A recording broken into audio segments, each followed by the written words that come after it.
해가 돌아와 왕들이 출전할 때가 되매 다윗이 요압과 그에게 있는 그의 부하들과 온 이스라엘 군대를 보내니 그들이 암몬 자손을 멸하고 라빠를 에워쌌고 다윗은 예루살렘에 그대로 있더라.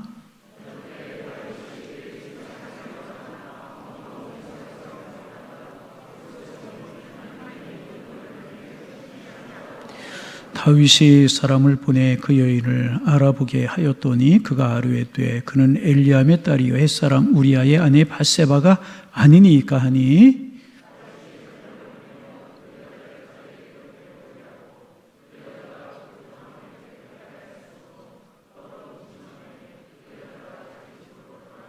그 여인이 임신함에 사람을 보내 다윗에게 말하여 이르되 내가 임신하였나이다 하니라.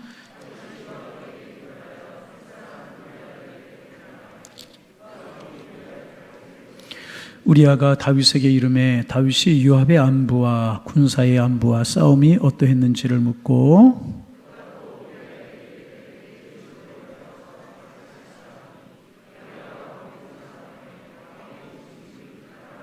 함께 보십니다. 그러나 우리아는 집으로 내려가지 아니하고 왕궁문에서 그의 주의 모든 부하들과 더불어 잔지라. 아멘. 애국가가 나와서 자리에서 일어나야 되는 줄 알았는데 일어나려고 하다가 여러분 한 분도 안 일어나셔서 저만 일어나는 게 좀 쑥스러울 것 같아서 못 일어났습니다. 감사합니다. 다시 한번 박수 한번 하시겠어요? 네.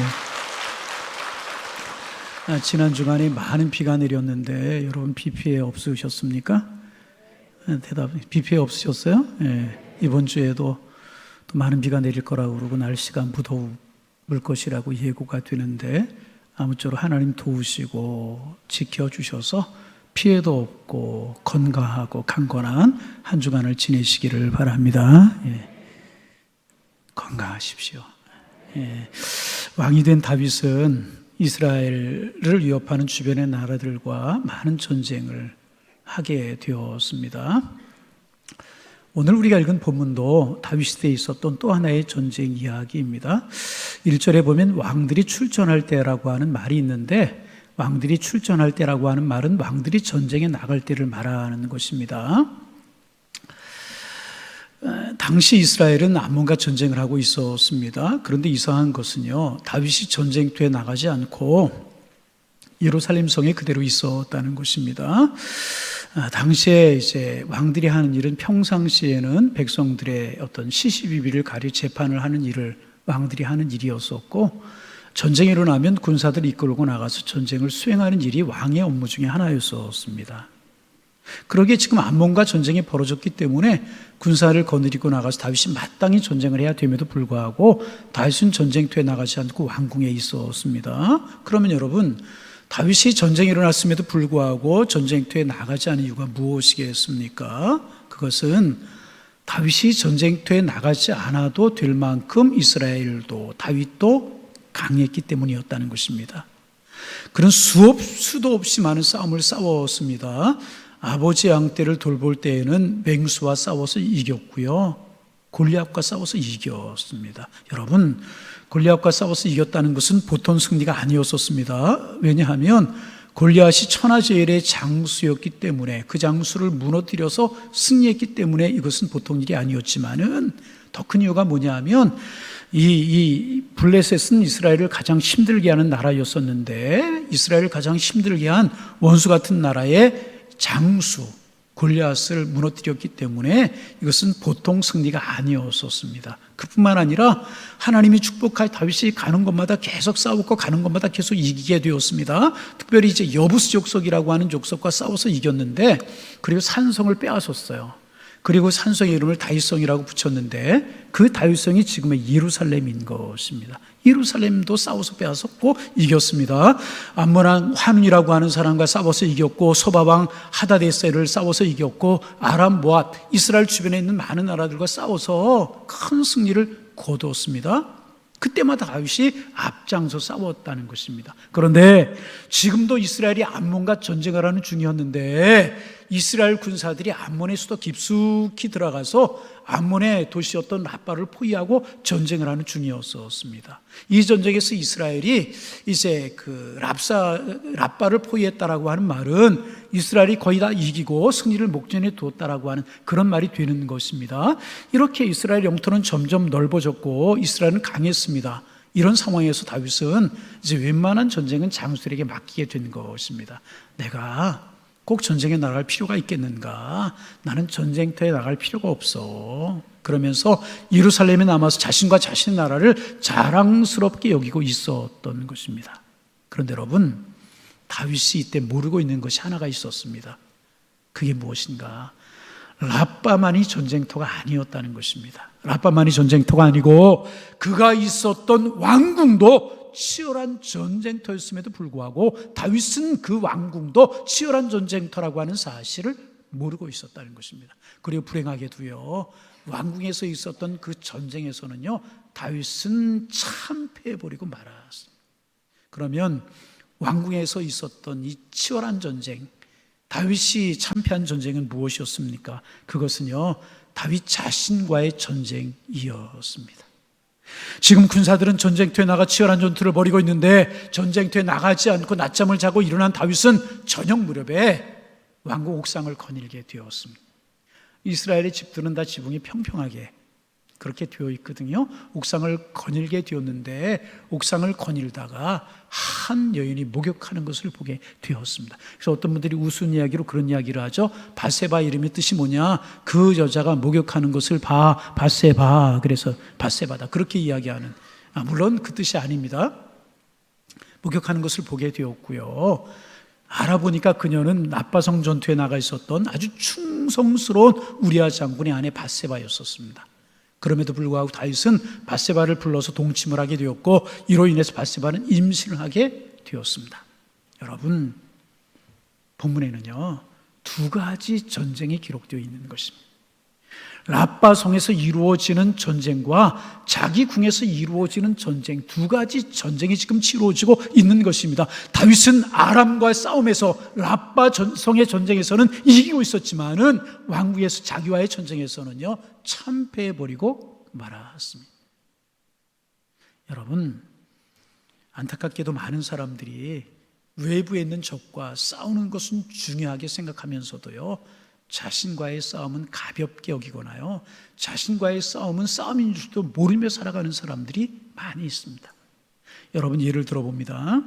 만약에 어떤 사람이 나에 대해 좋지 않은 소문을 퍼뜨리고 악담을 해요. 그 이야기를 들었어요. 화가 머리끝까지 심의로 올랐어요. 쫓아가서 퍼붓고 쏘아붙여주면 몇 배로 갚아줍니다. 그래 상대방이 사과를 받아냈어요. 그러면 상대방과 싸워서 이긴 것 아니겠습니까? 그렇죠? 이긴 거예요, 이거는. 그런데 그렇게 작은 말 한마디 예민하고 화를 참지 못하는 사람이 하루에 담배를 몇 갑씩 피워요. 소주병을 입에 달고 살아요. 그 독을 들어마시고 몸에 독을 들어붓고 있다는 것입니다. 그 사람은 다른 사람에게 이겼을지 모르지만 자신에게는 지고 있는 것입니다. 여러분, 어떤 사람은 직장에서 능력이 있어요. 인정을 받아요. 승진의 승진을 거듭해요. 여러분, 아무리 능력인 걸 인정받고 승진의 승진을 거듭한다고 해도요, 가정이 불화해요. 아내하고 사이가 좋지 않아요. 자녀들과 사이가 좋지 않아요. 가정이 깨어져요. 그런다면 그 능력이, 그 승진이 무슨 의미가 있는 것이겠습니까? 자기와 싸움에 지면 그 피해는 다른 사람에게 지는 것보다 더 무서운 결과를 가져오게 되는 것입니다. 앞에서 말씀드린 사람 나중에 병으로 쓰러진다면 나쁜 소문 때문에, 자기를 향한 소문 때문에 쓰러지는 것이 아니라 욕구를 이기지 못해 흡연과 음주를 계속한 것 때문에 쓰러지는 것이 아니겠습니까? 다윗도 그랬어요.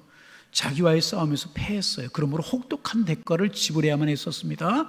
만약에 그가 랍바성 전투에서 패했다면 기껏해야 랍바성 하나 차지하지 못하는 것, 그것으로 끝나고 말았을 것입니다.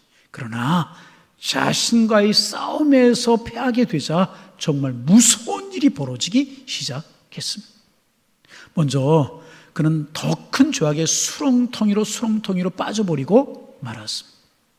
밧세바가 그 일로 임신을 했어요. 그 소식이 들려왔어요. 그 일을 덮기 위해서 우리아를 성으로 불러들이잖아요. 휴가를 주어서 아내와 더불어 편히 쉬도록 한 것입니다. 우리아가 다녀간 후에 밧세바의 배가 불러오면 아무도 의심할 사람이 없는 일 아니었겠습니까? 그래서 우리아에게 휴가를 주어서 집에 가서 아내로 하여금 쉬게 한 것입니다. 그런데 우리아 아내는요, 충직한 신하였기 때문에, 충직한 장군이었기 때문에 내 부하들은 저 전선에 저렇게 치열한 전쟁터에서 생명이 오락가락하는 그 상황에서 노숙을 하며 전쟁을 하는데 내가 어찌게 집에 가서 아내와 더불어 쉴 수 있겠느냐? 그러면서 집에 가지 않았어요. 우리 안에 이렇게 충직한 신하였었습니다. 다윗은 자기의 계획이 틀어지게 되자 우리아 장군이 전선으로 돌아갈 때 편지 한 통을 손에 들려서 보냅니다. 그것은 총사령관 요압에게 보낸 편지였었습니다. 요압에게 밀서를 보낸 겁니다. 그 밀서에는 우리아 장군을 치열한 전쟁터에 앞에 보내게 해서 앞에 선봉장에 서면 너희들은 빠져나오라. 우리아 장군을 죽게 하려고 하는 음모가 담겨 있었다는 것입니다. 아무 사실도 모르는 우리아 장군은요, 그 밀서를 요압에게 전달했고 결국 우리아 장군은 적의 칼에 죽고 말지 않습니까? 끔찍한 일이 벌어지게 된, 충직한 부하를 죽인 일이 벌어졌습니다. 그뿐입니까? 우리아가 죽게 되자 밧세바가 과부가 되었습니다. 그래 다윗은 그를 당당하게 왕궁으로 불러들여서 아내를 삼아. 믿음의 사람 다윗의 모습 맞아요? 믿음의 사람, 하나님을 경외하는 믿음의 사람 다윗의 머리에서 나온 것이라고 믿기 어려울 정도로 다윗이 사악해져 버리고 만 것이라. 한 가지 죄가 다른 죄를 연속적으로 가져오게 되었고 다윗은 깊고 깊은 수렁텅이로 빠져버리고 말았는데요, 이것 자체가 심판이었다는 것입니다. 거기에서 끝나지 않았어요. 다윗의 가정과 이스라엘에 하나님의 무서운 심판이 임하기 시작합니다. 밧세바가 낳은 아이가 죽었어요. 여러분, 부모에게 자녀가 먼저 세상을 떠나는 것보다 아픈 일이 어디 있습니까? 밧세바가 낳은 아이가 죽었다는 거예요. 다윗이 그 일로 얼마나 아파합니까? 그 후에 어떤 일이 벌어지는지 여러분 아시잖아요. 다윗의 아들 암논이 이복누이 다말을 겁탈하는 일이 생겨요. 끔찍한 일이 생겨요. 가정 안에서 오빠가 동생을 겁탈을 해요. 그러자 압살롬이 그 암논을 죽여서 복수합니다. 이 가정에서 오빠가 누이를 겁탈하는 일이 생기고 형제가 형제를 죽이는 비극이 가정에서 일어나 버리고 만 것입니다. 거기서 끝나지 않잖아요. 그로부터 몇 해 후에 압살롬은 반란을 일으켜서 아버지 다윗의 가슴에 비수를 꽂으려 하고 아버지의 왕위를 찬탈하려고 하지 않습니까? 다윗은 아들에게 쫓겨서요, 신발도 신지 못하고 야밤도주를 해요. 처참한 지경에 떨어져 버리고 말게 된 것입니다. 얼마나 끔찍해요. 얼마 후에 다윗이 군사를 정비하죠. 아들 압살롬의 군대와 다윗이 싸우게 되는데 그 전투에서 다윗의 신하였던 요압 장군에 의해서 압살롬이 창에 찔려 죽어버리고 말아요.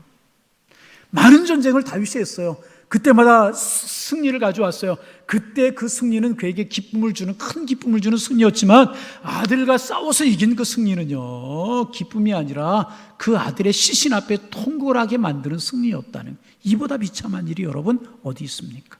아버지와 아들이 싸워서 아버지의 군대가 아들을 죽여요.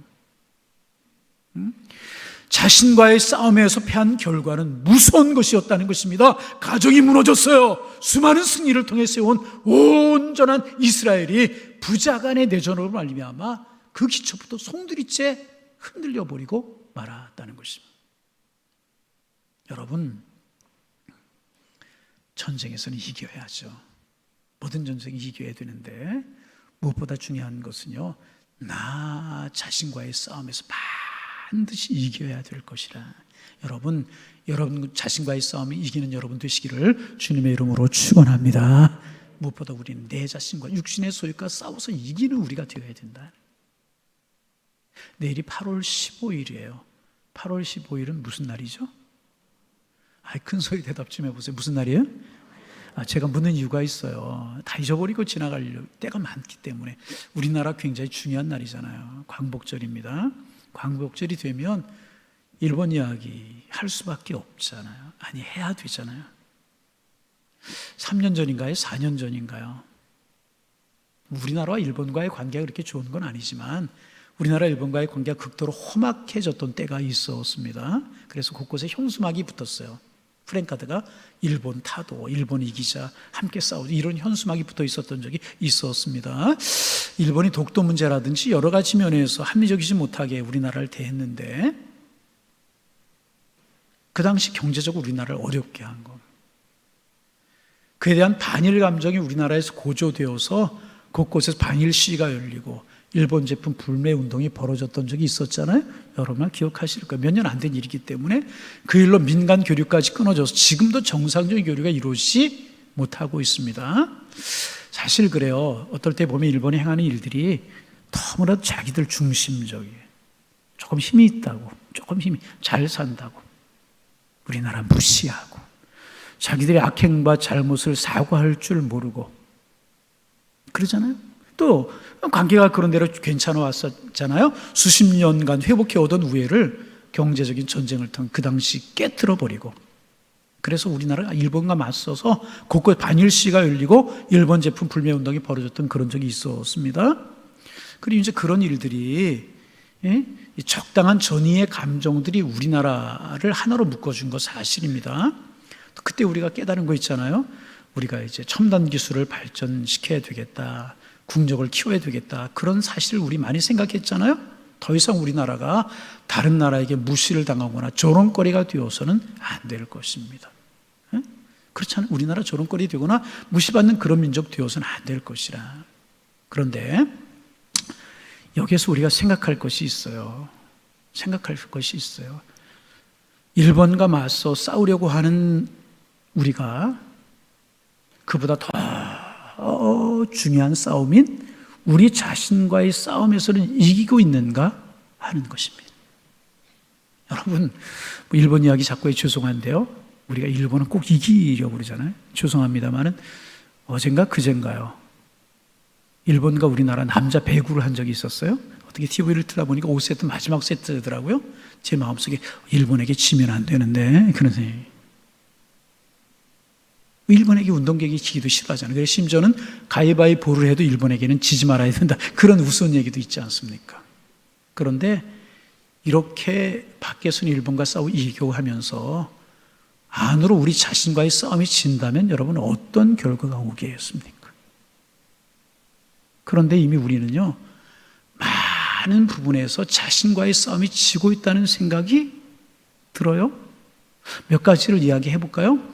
우선 지금 대한민국은요, 욕망에 지고 있는 것이 아닌가 하는 생각을 하게 됩니다. 다윗이 마치 아름다운 아내들이 여럿이 있었음에도 불구하고 정욕을 참지 못했잖아요. 욕망을 참지 못했잖아요. 그래서 밧세바를 범한 것처럼 우리는 지금 그 어느 나라 어느 백성보다 충분히 잘 먹고 잘 입고 잘 살고 있어요. 여러분 이거 아셔야 돼요. 건국 이래 우리나라가 지금처럼 잘 살았던 때가 있었습니까? 아니 짧게 살아 잘 모르겠다고요? 여러분 건국 이래 우리나라 지금처럼 잘 살았던 때 없었어요. 그럼에도 우리는요, 더 많이 누리고 더 많이 가지려고 더 많이 향락을 즐기려고 하는 욕망에 사로잡혀 있는 거 사실이잖아요. 만족이 없어요. 기쁨이 없어요. 감사가 도무지 없어요. 욕망으로 인한 이기주의가 팽배해 있는 거 사실이잖아요. 욕망이 지고 있는 것이 아닌가, 그런 생각들. 그뿐입니까? 두 번째, 분노에도 지고 있다는 생각이 들어요. 절제를 모르는 욕망은 분노를 가져와서 상대방을 사정없이 비난하고 몰아붙이잖아요. 적은 일에도 분노하고. 인터넷 댓글 보면 섬뜩섬뜩한 글들이 많이 올라와 있지 않습니까? 총만 안 들었을 뿐이지 이미 상대방을 수십 번도 죽이는 것 같은 일들이 많이 벌어지고 있지 않습니까? 왠지 모르게 사람들이 마음에 분노가 가득 차 있습니다. 조금만 건드리면 터질 것 같고 싸우려고 하고. 그게 우리가 아닌가. 분열에도 지고 있는 것이 아닌가. 분열해도 분열해. 나뉘는 이래도. 구한말 일본에 삼켜진 이유가 무엇입니까? 나라보다는 당색을 우선하던 당파 싸움 때문에 일본에게 우리나라가 삼켜진 것 아닙니까? 응? 부국을 위해서 마음을 모아 건설적인 노력을 기울이기보다는 눈앞의 이익을 위해서 무수한 인재들을 죽였잖아요. 이게 과거의 부끄러운 역사잖아요. 지금 어때요? 죽은 나라에 동이다 서다 나뉘고, 나는 어느 지방 어느 지역 사람이다 나뉘고, 진보라 보수라 나뉘고, 태극기다 촛불이다 나뉘고, 분열에도 치고 있는 것이 아닌가. 죽은 나라에. 이런 것도 다 말씀드릴 시간이 없지만 지금 우리는 우리 자신에게 많이 지고 있다는 생각이 드는 게 사실, 이것이 두려운 것이라. 우리 자신에게 진다면 일부 영역에서 외부 사람들, 일본에게 이겨도 아무 소용이 없는 것이라는. 여러분, 아무리 광장에 일본 타도를 소리 높여 외쳐도 그 광장에 사람들이 돌아가고 남는 것은 쓰레기뿐이라면 소용이 없는 일 아니겠습니까? 우리에게 지는 거예요. 아무리 일본이 이기고자 해도 일본 연구실보다 먼저 우리나라 연구실에 불이 꺼진다면 이길 수 없는 일 아니겠습니까? 자신에서 지고 있는 거예요. 학생들이 공부보다는 엉뚱한 욕망에 빠져든다면 희망이 있겠습니까? 희망 없네요.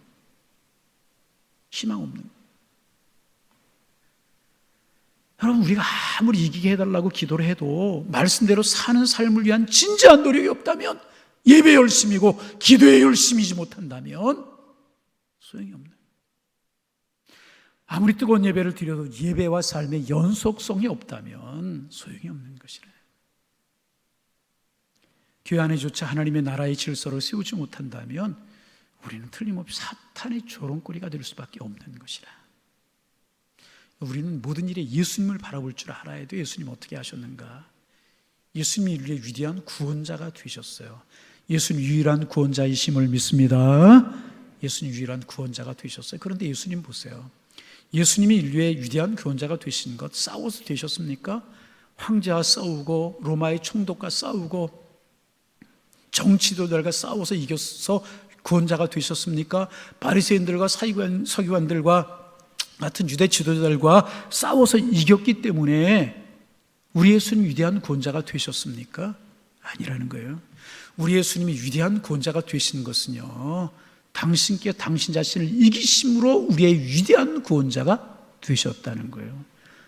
육신을 입으셨기 때문에 예수님도 안에 갈등이 있으셨잖아요. 십자가의 고난이 얼마나 모질고 아픈 것이라고 하는 사실 우리 주님 아셨잖아요. 그래서 마음속에 십자가를 지지 않기로 하는 마음도 있었어요. 할 수만 있거든 이 잔을 내게서 피하게 해달라고 하잖아요. 그러나 예수님께서 어떻게 하셨어요? 나의 온대로 마옵시고 아버지의 온대로 하옵소서 라고 기도하심으로써 당신 안에서 일어나려고 하는 십자가를 외면하고 싶은 마음을 이기시고 구원자가 되셨다는 거예요. 사람들이 십자가에서 내려오라 그런 믿겠다고 조랑하는 사람들의 말에 당장이라도 십자가에서 내려가고 싶은 충동이 있으셨을 것이라는 거예요. 왜? 인간의 몸을 가지셨기 때문에. 그러나 그 충동을 참고 이기셨다. 예수님은요, 누구를 때려 눕히고 누구를 이기심으로 구원자가 되신 것이 아니라는 거예요. 예수님은 자신을 이기심으로 구원자가 되셨다는 거예요. 여러분, 하나님께서 우리 모두에게 우리를 이길 수 있는 믿음 주시기를 주님의 이름으로 축복합니다. 우리 자신에게서. 제가 이분 이야기 가끔 하죠. 한신교회를 담임하셨던 이준표 목사님, 지금 천국 가셨지만 제가 이준표 목사님 처음 뵌 것 30대 중반 부목사 시절이었습니다. 여름휴가 때 이제 수요일날 한번 다른 교회에서 예배를 드릴 수 있는 기회가 있으니까 그때 이준표 목사님 한국교회 큰 어른으로 존경받고 계실 때였었어요. 우리가 이준표 목사님 심호하시는 그 한신교회에서 예배를 드려보자. 다른 목사님 2명과 함께 휴가 때 이제 그 한신교회를 간 적이 있었어요. 예배를 드리고 나오는데 목사님이 밖에 서 계시더니 알아보시는 거예요. 낯선 사람들이니까. 그리고 이제 목양실로 안내를 하시고 차를 대접하시며 저술하신 책을 한 권씩 선물로 주셨습니다. 여러분, 쉽지 않은 일이잖아요. 그분의 따스한 인품과 사랑이 느껴졌습니다. 그때부터 그분을 좋아하게 돼서 그분이 쓰신 책도 보고 설교도 듣게 되고 이제 그랬습니다. 그분이 이런 말씀을 하셨습니다. 목회는 이겨서 목회에 성공하는 것이 아니라, 목회는 이겨서 목회에 성공하는 것이 아니라, 목회는 지고 또 지다가 죽음으로써 목회에 성공하는 것이다. 여러분, 목회자가 아니라 잘 무슨 말인지 모르시겠습니까? 이겨서 목회에 성공하는 것이 아니라 지고 지다가 결국 죽음으로 목회에 성공하는 것이다. 이런 말씀하셨어요. 그분이 젊은 시절 혈기왕성한 시절에는요, 다 이기려고 하셨다는 거예요. 장로님들도 이기려고 했고 성도님들도 이기려고 했고 다 이기면서 목회를 하려고 했다는, 혈기왕성하니까. 그런데 그러다 보니까 마음에 화가 있고 분이 나고, 그러다 한 번은 성경책을 집어던진 일까지 생겼다는 거예요. 심오하던 교회 사임하게 이기려고 했던 결과가 처절한 추락이었고 패배였다는 것입니다. 그러나 예수님 바라보고 십자가 바라보고 그러자 예수님의 마음을 이해하게 되었고, 그래 십자가를 지는 마음을 가지게 되었고, 십자가를 지는 마음을 갖게 되자 당신 안에 있었던 분노와 욕심들을 이기고 그리고 유혹들을 죽였을 때 진정한 승자로서 말씀의 종이 되셨다. 그런 이야기를 그런 고백을 하셨어요. 그 한국교회에 존경받는 큰 어른이 되셨잖아요. 이겨서 승리하는 게 아니라 져서 승리하는, 자기와의 싸움에서 이길 때 승리자가 될 수 있었다는. 여러분, 다윗도 그렇습니다. 여러분, 작은 동네 베들레헴이에요. 작은 동네 목동에 불과하던 다윗이 어떻게 왕이 되었습니까? 싸워서 이겼어요? 적과 싸워서 이겼습니까? 아닙니다. 자신과의 싸움에서 이겼기 때문에 왕이 되었다는. 다윗이 왕이 되기에 최대의 적은 사울이었잖아요. 사울이 그렇게도 다윗을 죽이려고 쫓아다녀요. 그런데 다윗은 한 번도 사울과 싸우지 않았어요. 오히려 사울을 죽일 수 있는 기회가 2번씩이나 있었지만 죽이지 않았어요. 주변에 있었던 사람들이 이야기합니다. 마음을 흔듭니다. 하나님이 주신 절호의 기회라고, 하나님이 당신을 사랑하기 때문에 사울을 죽일 수 있는 기회를 주신 거라고, 한 번 눈 꽉 감고 사울을 죽이면 금방 왕이 될 수 있지 않느냐고, 이 고생 안 해도 될 것 아니냐고 부하들이 다윗의 마음을 흔들었지만 그는 흔들리지 않았어요. 자기의 싸움이 지지 않았어요. 사울에게 손을 대지 않았어요. 오히려 옷자락을 가만히 뱄어요. 하나님의 기름 부어 세운 성을 내가 함부로 하는 것은 하나님의 뜻이 아니다. 그는 사울에 대한 분노를 이겼어요. 사울을 죽이라고 하는 주변의 유혹을 이겼습니다. 왕이 되려고 하는 자기 자신에서 일어나는 욕망을 이겼다는 것입니다. 자신과의 싸움에서 이기고, 그랬더니 하나님 그를 높여주시고 또 높여주셔서 그를 왕좌에 앉게 해 주셨다는 것입니다.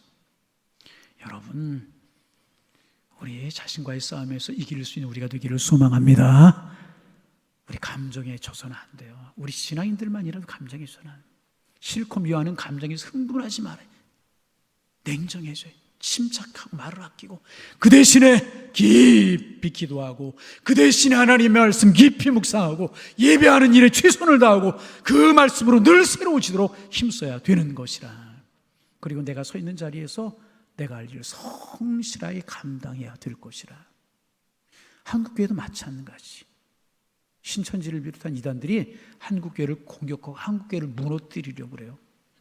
그뿐입니까? 의도적으로 한국교회를 폄하하려고 하는 일들이 있는 거 사실입니다.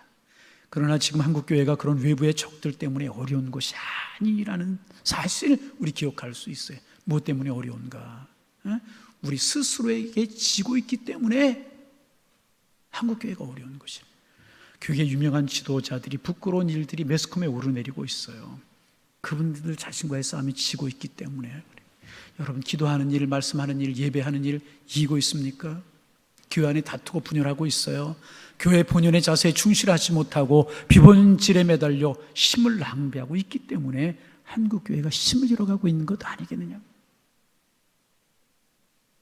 교회도요, 자신과의 싸움에서 지지 말고 이겨야 되는 것입니다.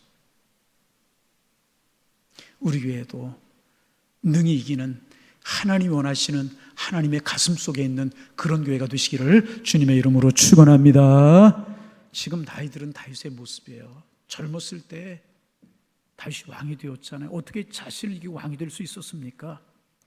젊은 시절 다윗은요, 성령님께 사로잡혀 있었습니다. 그가 성령님께 사로잡혀 있었기 때문에 그는 자신을 이기고 왕이 될 수가 있었다는 것입니다. 사무엘이 그에게 기름 붓는 그날부터 다윗은 하나님의 영에 감동이 되었습니다. 두려움을 이기고 골리앗을 이길 수 있었던 것도, 사울과 싸우지 않고 참을 수 있었던 것도 다 성령님이 그를 다스려 주셨기 때문에 그렇다는 것입니다. 그러나 바세바를 보는 순간 정욕에 진 이유는 부강한 나라로서 왕으로서 부강한 나라의 왕으로서 교만해졌기 때문이었다는 것입니다. 성령님의 다스림을 받지 못했어요. 권력과 부유함이 그의 마음에 성령님을 밀어내버리고 마는 것이라. 성령님의 인도를 받지 못하게 되었다. 실패하고 만 것입니다.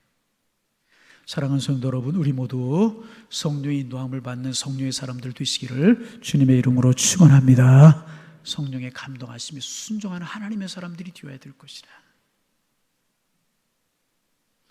이런 일이 이수는 얼마 되지 않아서 나단 선지자가 책망을 합니다. 나단 선지자의 책망을 받은 다윗은 철저히 하나님 앞에 회개합니다. 자신의 교만 때문에 성령님을 몰아냈고 성령의 인도함을 받지 못할 때 자신과의 싸움 처절하게 패했다는 사실을 깨달은 다윗은 눈물로 하나님 앞에 회개하며 기도합니다. 다윗의 기도가 시편 51편에 있어요. 11절입니다. 하나님이여 내 속에 정한 마음을 창조하시고 내 안에 정직한 영을 새롭게 하소서. 나를 주 앞에 쫓아내지 마시며 주의 성령을 내게서 거두지 마옵소서. 하나님, 저 제발 쫓아내지 마라 주옵소서. 성령을 거두어 가지 마라 주옵소서. 저를 매 순간 매 시간 다스려 주셔서 제 안에 모든 것들과의 싸움에서 이길 수 있도록 하나님 도와주옵소서. 부르짖었다는 것입니다. 여러분, 우리 자신과의 싸움에서 이길 수 있는 힘과 능력을 하나님께 저와 여러분에게 부어주시기를 주님의 이름으로 축원합니다. 밖에서 이기고 안에서 무너지는 일이 있어서는 결코 안 될 것이라. 밖에서 이기고 내 자신과의 싸움이 치는 일이 있어서는 결코 안 될 것이라.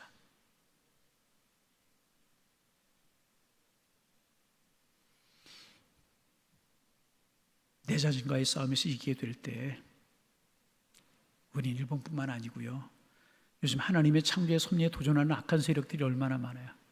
동성애를 비롯해서 얼마나 많아요. 악한 세력들을 우리는 이기게 될 것이고 나아가 세상을 이기게 될 것입니다. 하나님께서 우리를 멋진 그리스도인으로 세워주실 줄로 믿습니다. 우리부터 그렇게 설 때 하나님께서 이 나라 이 민족을 불쌍히 여겨주실 것입니다. 이 나라 이 민족을 축복하실 것입니다. 저는 그렇게 믿어요. 우리 자신이 먼저 내 자신과의 싸움에서 이기게 될 때 하나님께서 이 민족도 축복하시게 될 것이라. 뿐만 아니라 우리 가정과 우리의 자녀들을 하나님이 축복하실 줄로 믿습니다. 여러분 모두를 하나님이 축복하실 것이라. 저는 그 사실을 믿어요. 항상 우리는 두 가지 싸움을 싸우게 될 것인데, 먼저 나 자신을 이기는 진정한 승자의 삶을 우리가 살게 될 때 우리는 어떤 싸움에서 이기게 될 것이고, 그렇게 될 때 하나님의 축복을 이어나가는 우리들의 자녀들에게 아름다운 내일을 물려줄 수 있는 우리와 우리 민족과 우리 교회가 되게 될 것이라는 것입니다. 부디 하나님 바라보시 성령의 인도함을 누리며 살아가는 여러분들 되셔서 나 자신과의 싸움에서 이겨서 모든 싸움에 승리하셔서 주의 축복을 누리며 살아가는 하나님의 사람들이 다 되실 수 있기를 주님의 이름으로 축원합니다. 축원합니다. 하나님, 항상 우리에게 두 가지 싸움이 있음을 늘 기억할 수 있도록 주님 축복하여 주옵시고, 우리 외적인 싸움에만 승리하려고 하지만 내적인 싸움이 훨씬 더 중요하다는 사실을 깨닫고 성령으로 은혜로 늘 우리를 무장해 가게 하시고 우리를 새롭게 가꾸어 나갈 수 있도록 인도하여 주시어서 싸움에 승리하고, 참으로 우리가 싸움에 승리할 때 하나님이 우리 가족, 우리 교회 이 민족을 축복하실 줄로 믿습니다. 그래서 아름다운 내일을 물려주며 행복한 삶을 살아가는, 하나님의 은혜 누리며 살아가는 저희가 되게 하여 주옵소서. 진정한 승리의 삶을 살아가는 우리 모두 될 수 있도록 하나님 우리에게 힘과 은혜와 지혜를 허락하여 주옵소서. 예수님의 이름으로 기도하옵나이다. 아멘.